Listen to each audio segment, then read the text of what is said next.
Cockroach Janata party Jantar Mantar protest పూర్తయి ఇప్పటికీ 48 hours కూడా కంప్లీట్ కాలేదు. రాజకీయ వర్గాల్లో, మీడియాలో, ప్రజల్లో చర్చ ఏంటంటే దీని ప్రభావం ఎలా ఉంది అని. సో మిక్స్డ్ ఎనాలిసిస్ వస్తూ ఉంది. సో ఇది ఏ రూపం సంతరించుకుంటుంది, ఇది ఒక ఉద్యమంగా మిగులుతుందా, లేదా వచ్చిన ఒక ఆన్లైన్ బబుల్గా మాత్రమే ఉంటుందా, ఒక రాజకీయ పార్టీ రూపాన్ని సంతరించుకుంటుందా, లేదు ప్రస్తుతం ఉన్న రాజకీయ పార్టీలకు ప్రత్యామ్నాయం అవుతుందా, ఇలాంటి క్వశ్చన్స్ అన్నీ వేసి రకరకాల స్పెక్యులేషన్లు వస్తున్నాయి. వాస్తవంగా ఇది అర్థం కావాలంటే కొన్ని క్వశ్చన్స్ మనమే వేసుకుని విశ్లేషించాలి. ఒకటి, ఏ మేరకు రెస్పాన్స్ వచ్చింది? మీడియాలో వచ్చిన కథనాల ప్రకారం ఫ్యూ థౌజండ్స్ వచ్చారు, కొన్ని వేల మంది. ఆ మేరకు అది రిమార్కబుల్ సక్సెస్ అంటాను. ఎందుకంటే ఒక ఆర్గనైజేషన్ లేదు, ఓ స్ట్రక్చర్ లేదు. సో ఆ మేరకైనా ఒక ఆన్లైన్ బజ్కు కొన్ని వేల మంది రావడం అంటే మామూలు విషయం కాదు. అయితే ఇదొక రకమైన వాదన. ఇంకో రకమైన వాదన ఏంటంటే ఆన్లైన్లో లక్షల సంఖ్యలో, కోట్ల సంఖ్యలో కాక్రోచ్ జనతా పార్టీకి ట్రాక్షన్ వస్తే ఆఫ్లైన్లో ఫ్యూ థౌజండ్స్ రావడం ఏంటి అనేది వాదన. అంటే ఇది కేవలం బబుల్ మాత్రమేనని. సో కానీ మనకు అర్థం కావాల్సింది ఏంటంటే అసలు పార్లమెంట్లో సీట్లు, అసెంబ్లీలో సీట్లు ఉన్న పెద్ద పెద్ద రాజకీయ పార్టీల ప్రొటెస్ట్లకి ఎంతమంది వస్తున్నారు? వాళ్ళ పార్టీకి వచ్చిన ఓట్లను వాళ్ళ ప్రొటెస్ట్లకు వచ్చే సంఖ్యను పోల్చి చెప్పండి. కాక్రోచ్ జనతా పార్టీని ఎవాల్యుయేట్ చేయడానికి ఒక స్టాండర్డ్ తీసుకున్నప్పుడు పొలిటికల్ పార్టీస్ని ఎవాల్యుయేట్ చేస్తానికి ఒక స్టాండర్డ్ ఉండాలి కదా. వాస్తవంగా పొలిటికల్ పార్టీస్ని ఎవాల్యుయేట్ చేస్తానికి ఆ పార్టీకి వచ్చిన ఓటింగు, లేదా ఆ పార్టీలకున్న మెంబర్షిప్, ఆ పార్టీల నిరసనలకు వస్తున్న జనం సంఖ్య ఏమైనా పొంతనుంటుందా? అసలు ఎక్కడా ఉండదు. మీకు very small fraction of their membership, forget about voting, వాళ్ళ మెంబర్షిప్ మాత్రమే ప్రొటెస్ట్లకు వస్తారు. ఇక వాళ్ళ ఓటింగ్లో చూస్తున్నైతే నెగ్లిజిబుల్ ప్రపోర్షనల్ ప్రొటెస్ట్లకు వస్తారు పెద్ద పెద్ద రాజకీయ పార్టీలకు కూడా. అలాంటప్పుడు ఒక రూపమే లేని పార్టీ, ఒక నాయకుడే లేని పార్టీ, అసలు పార్టీ ఏనో కాదో తెలియదు, అలాంటి దానికి ఒక ఆన్లైన్ యాక్టివిటీని ఆఫ్లైన్గా మార్చినప్పుడు ఒక మొట్టమొదటి యాక్టివిటీకి ఇంతకన్నా ఎక్కువ వస్తారని ఊహించడమే పొరపాటు అంటాను. అఫ్కోర్స్ ఈ వచ్చిన వాళ్ళలో కూడా అందరూ నిజంగానే కాక్రోచ్ జనతా పార్టీ కాన్షియస్నెస్తో ఐడెంటిఫై ఉన్నారా? ఉండకపోవచ్చు. చాలామంది ఆన్లుకర్స్ కూడా ఉండొచ్చు. అనేక ఇతర రాజకీయ పార్టీల కార్యకర్తలు కూడా అబ్జర్వర్స్గా రావచ్చు.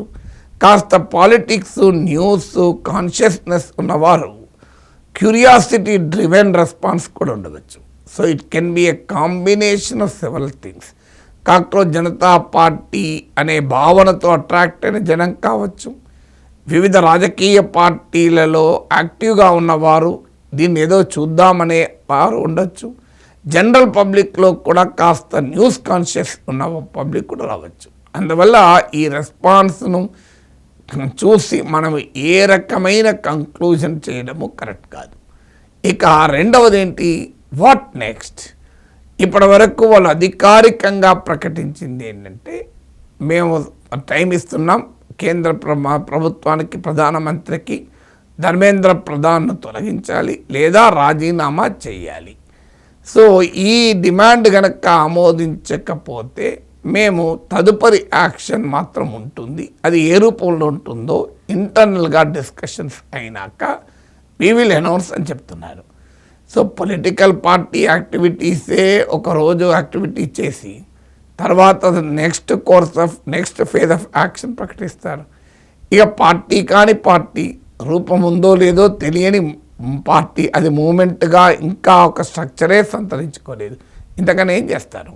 లేదు అప్పటికప్పుడే మొత్తం ప్రకటించి వస్తే unless some very big organisation is behind it, పైకి కాక్రోచ్లను ముందు పెట్టి వెనకాల వాళ్ళ పార్టీలు ఉంటే తప్ప సాధ్యం కాదు.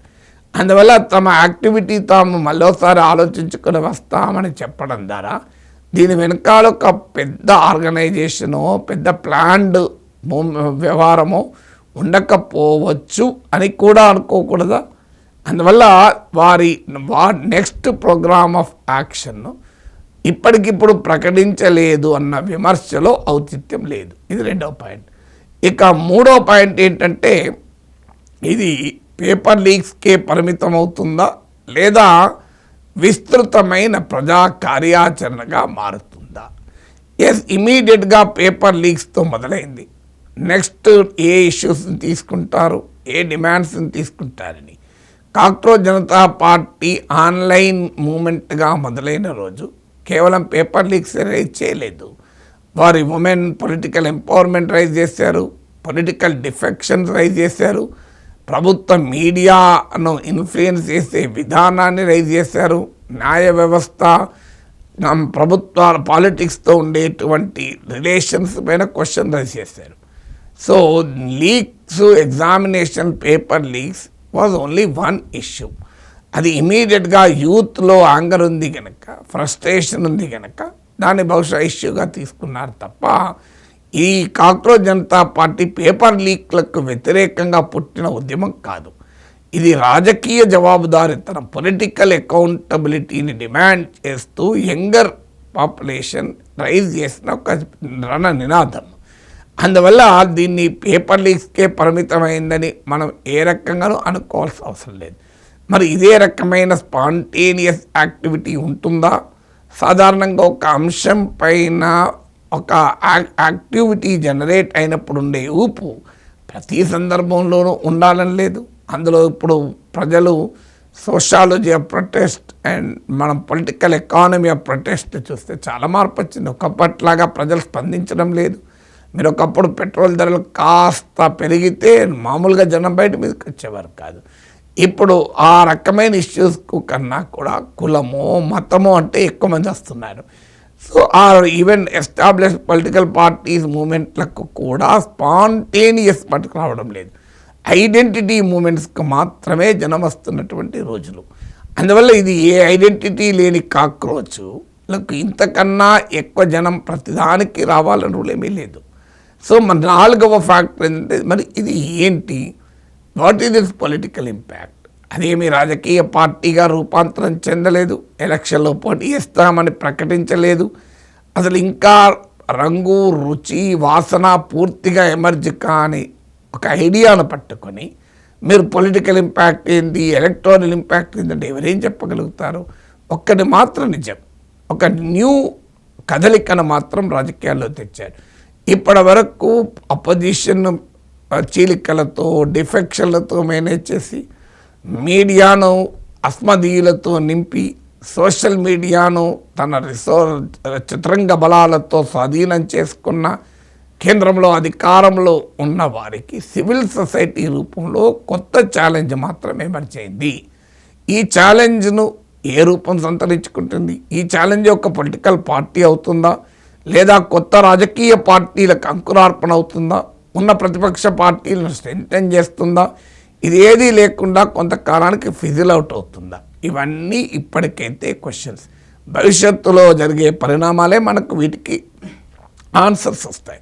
అందువల్ల కాక్రోచ్ జనతా పార్టీ పైన ఇప్పటికిప్పుడే ఎక్స్రేలు, ఎంఆర్ఐలు, మీరు అన్ని 2D ఈకోలు అన్నీ తీస్తే కాక్రోచ్ల పైన, కాక్రోచ్ను ల్యాబ్లో పట్టుకొచ్చి అన్ని రకాల టెస్ట్లు చేస్తానని, ఈసీజీ తీస్తా, 2D ఈకో తీస్తా, అల్ట్రాసౌండ్ తీస్తా, సిటీ స్కాన్ తీస్తా, ఎంఆర్ఐ తీస్తా అంటే ఎట్లా సాధ్యమవుతుంది?